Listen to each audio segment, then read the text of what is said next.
imaginou como seria reviver toda a jornada de Dragon Ball Z, mas de um jeito completamente diferente? Tipo, não tão sério, e sim cheio de piadas e com as sacadas geniais que brincam com a história original do Akira Toriyama? Pois é, existe um mangá que faz exatamente isso e ele se chama Dragon Ball SD. Sim, ele existe, e se você nunca ouviu falar, prepara que eu vou te contar tudo agora. Tá preparado? Então bora pro vídeo!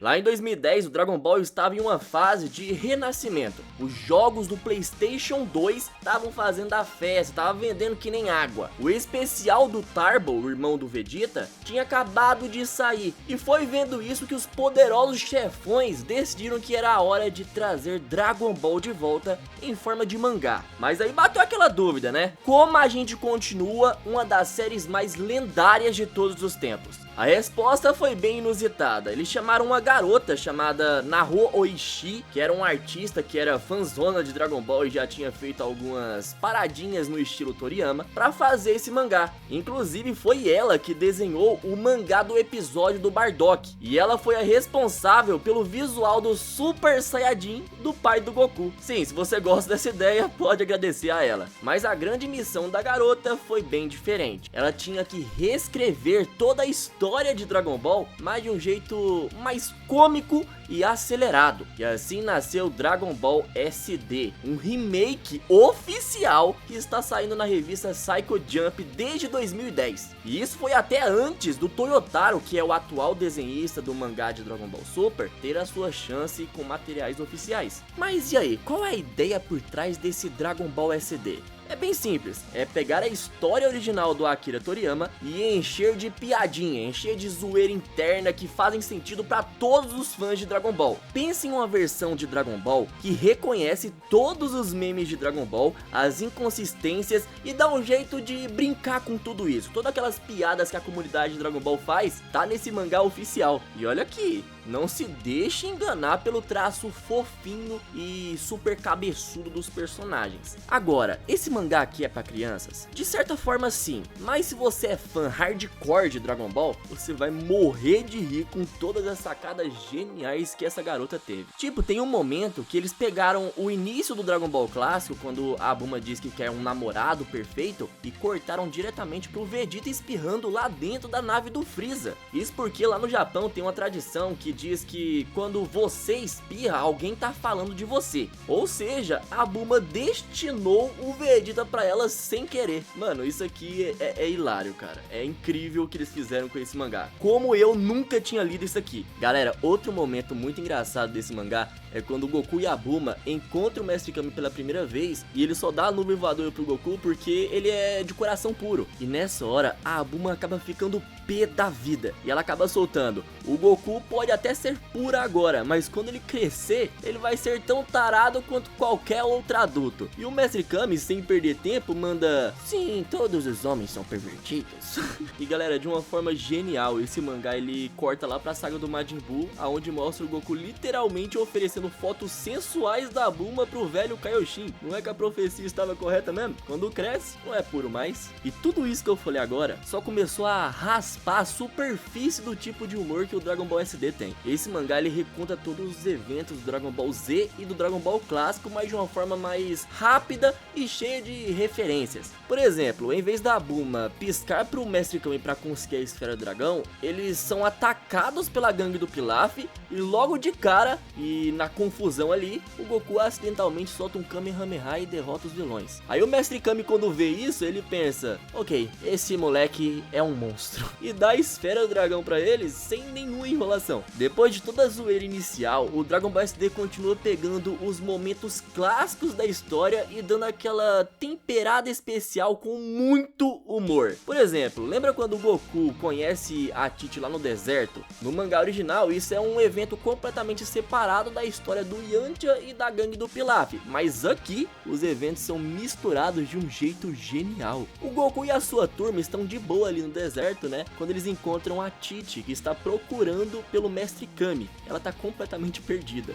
Enquanto isso, o Pilaf, a Shu e a Mai contrataram o Yantia para impedir que o Goku consiga as esferas do dragão. Até aí tudo bem, né? Mas a sacada genial é que o Oolong tenta se transformar no maior medo do Yantia para assustá-lo, mas ele não sabe qual é o medo dele, então ele chuta e vira um Saibaman. E o que acontece? Bem, o Yantia morre na hora. A piada aqui, ela pega aquela famosa cena do Yantia sendo explodido pelo Saibaman lá em Dragon Ball Z e transporta isso para um momento completamente aleatório da história clássica. E o resultado é incrível, galera. Galera, isso aqui é um presente para todo mundo que é fã de Dragon Ball. Todo mundo que gosta da série deveria ler esse mangá. E falando em mudar eventos da história, você lembra da montanha Fripan, que é aquela montanha do pai da Tite e tudo mais? Quando eles vão lá chamar o Mestre Kami para ajudar a apagar o fogo, tinha um leque chamado Leque Banshu, que ele seria responsável por apagar o fogo. Só que na história original, eles acabam não encontrando o leque se perdeu. Aí o Mestre Kami tem que resolver tudo com o Kamehameha. Aí a gente conhece o Kamehameha pela primeira vez e tudo mais. Mas aqui, eles realmente encontraram esse leque. E a Tite, sem noção nenhuma, usa com toda a sua força. E o resultado? Bem, ela destrói o castelo inteiro no processo. Esse tipo de mudança é o que torna Dragon Ball SD tão divertido. Ele respeita a história, mas não tem medo de brincar com ela. Agora vamos falar um pouco sobre o torneio de artes marciais. Se você esperava um torneio normal, esquece. Dragon Ball SD, ele acelera os eventos e adiciona várias piadas bem engraçadas. Por exemplo, muitas das primeiras lutas são puladas e o próprio narrador olha pra câmera e manda um: quer ver essas lutas aí? Então compra o mangá original de Dragon Ball. E olha isso, quando chega a vez do Goku enfrentar o Jack Chun, que é o disfarce do Mestre Kami, o Goku dá um soco e o Mestre Kami quase mata ele com Kamehameha aumentado. No original, essa luta ela foi muito longa, mas aqui o Mestre Kami já fica de saco cheio e decide resolver no primeiro golpe, mano.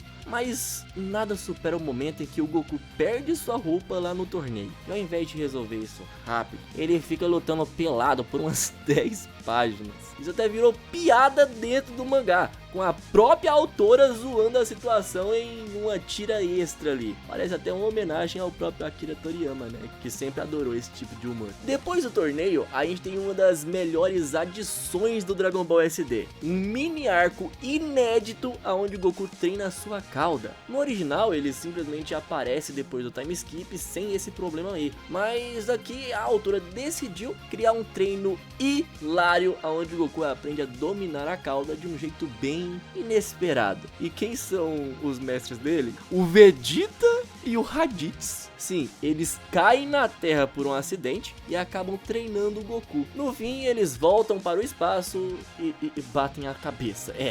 Eles esquecem completamente do que aconteceu. Esse tipo de coisa é o que torna Dragon Ball SD tão incrível. Ele adiciona as piadas que fazem sentido dentro do universo da série, mas eles fazem isso de uma forma tão incrível que parece que sempre estiveram lá. Agora que o Goku terminou o seu treinamento inédito com o Vegeta e com o Raditz, que claro, perderam a memória no final porque, né, eles ainda tem que aparecer no Z, o Goku finalmente entra no 22º torneio de artes marciais. A essa altura do campeonato, vocês já sabem que Dragon Ball SD é completamente zoeira, né? Pois é, nem o torneio escapa dessa insanidade. Mas o grande momento desse torneio vem na luta do Goku e do Tenshinhan. No original, essa luta, ela é insana de boa, cheia de momentos marcantes que ficaram eternizados por toda a franquia. Mas aqui nesse mangá, a coisa degringola muito rápido. Durante a luta, o Tenshinhan ele usa sua técnica punho de vôlei e o Goku simplesmente assume que só meninas podem jogar vôlei. Então, ele conclui que o Tenshinhan é uma menina. Sim, o pequeno Goku involuntariamente solta um preconceito gratuito em pleno torneio. E se você acha que essa luta não podia ficar mais bizarra, segura essa. No momento em que o Tenshinhan e o Goku vão pra fora da arena, no original, o Goku perde porque ele bate em um carro. Mas aqui, ele acidentalmente bate na nave do Rei Piccolo e o mata sem querer. Tipo, o quê? O Piccolo morreu. Como? Sim, eles simplesmente pularam todo o arco do Rei Piccolo. E olha que genial, galera. Pra não deixar pontas soltas, eles fazem o Piccolo cuspir um ovo pouco antes de explodir, o que garante que o Piccolo Jr. ainda possa nascer. Mas o melhor de tudo acaba acontecendo depois disso. Quando o ovo ele voa pelo espaço, ele acaba acertando o Raditz, o irmão do Goku. O Raditz, que já estava perdido na galáxia, tem a sua nave desviada pelo impacto do ovo do Piccolo Jr. E o Raditz acaba caindo em um planeta aleatório e fica desesperado. Ele acaba mandando um chamado de socorro pro Vegeta e pro Nappa, mas como eles estão muito longe, eles vão demorar exatos 10 anos para chegarem até ele. Perfeito para alinhar com o arco dos Saiyajins, né? Cara, isso é uma das melhores coisas de Dragon Ball que eu já vi. Esse mangá, ele pega eventos desconectados e junta tudo de um jeito completamente sem noção, mas que magicamente faz sentido. Olha que loucura. E o mais insano acontece quando o Raditz finalmente chega na Terra depois de 10 anos esperando o Vegeta e o Nappa irem resgatá-lo. E ele aparece com um novo visual, muito mais sombrio e badass. E isso aconteceu porque ele ficou vários anos perdido no espaço. Daí ele encontra com o Goku e revela a verdade sobre os Saiyajins. E nesse momento, o Piccolo aparece pronto para se vingar do Goku. O problema é que ninguém sabe direito quem é Piccolo.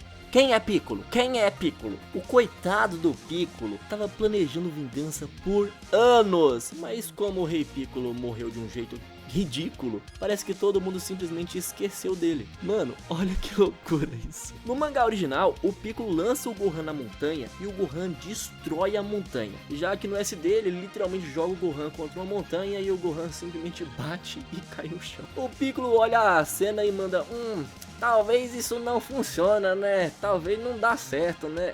Finalmente os Saiyajins chegam na Terra e é hora da clássica luta dos Guerreiros Z contra os Saibamens. Mas aqui vem uma das melhores piadas do mangá. No momento em que o Yantia vai lutar contra um Saibamen, sua sandália acaba quebrando do nada. Lá no Japão existe uma superstição de que uma sandália quebrada é um mau presságio. Então quando isso acontece, uma aura sombria aparece ao redor do Yantia e até os outros personagens olham assustados pra ele. E o resultado, bem, ele morre do mesmo jeito de sempre, né? O Yantia é tão zicado que até o próprio mangá oficial usou o destino dele. E assim como no original, o Goku acaba chegando atrasado depois de correr pelo caminho da serpente. Mas aqui tem um detalhe extra. Quando ele chega no templo de Kami-sama antes de descer pro campo de batalha, o Senhor Popo pergunta por que ele tá cheirando tão mal. O Goku acaba não entendendo, até que o Senhor Popo aponta o dedo pro Goku e mostra que ele pisou em um cocô no caminho da serpente. E o melhor de tudo isso é que quando a gente olha para as páginas anteriores, realmente tem um painel mostrando ele pisando na parada, mas é tão discreto que você só percebe depois. Cara, esse tipo de humor visual é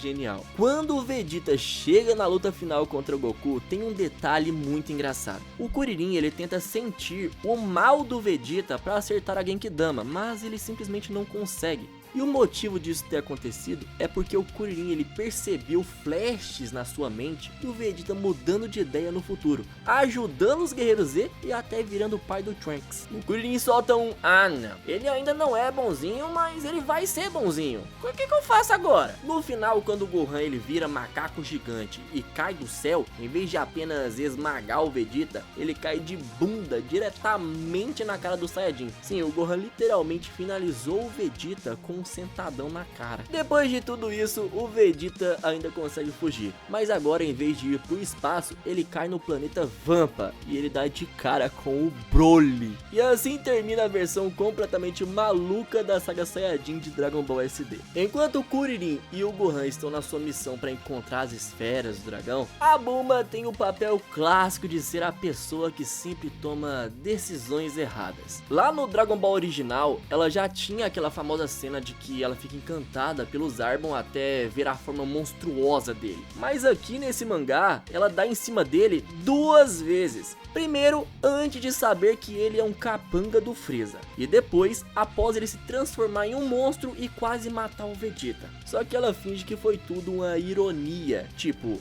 ah, claro, eu sabia que ele ia virar um mutante. E claro, a própria Bulma percebe que ela tem um padrão terrível para escolher macho. Porque em um quadro extra, o mangá mostra um painel com o Yantia, Zarbon e o General Blue, sugerindo que a Bulma tem uma queda por caras meio suspeitos. O grande patriarca de Namekusei desperta o potencial de Gohan. No original ele simplesmente fica mais forte, mas aqui no SD o ancião desbloqueia muito mais do que deveria. O Gohan ele fica com seu olhar sério e uma postura de adulto, e ele começa a falar grosso e a agir igual ao seu eu do futuro. O grande patriarca ele entra em pânico e rapidamente rebaixa o poder dele, mandando um opa, foi mal, eu puxei energia demais. É como se eles tivessem acelerado a linha do tempo e deixado o Gohan místico aparecer antes da hora. Em Dragon Ball SD, o Freeza não é só um tirano sádico, ele também é um completo burro quando o assunto é reconhecer os Saiyajins. Quando ele finalmente vê o Gohan lutando, ele diz: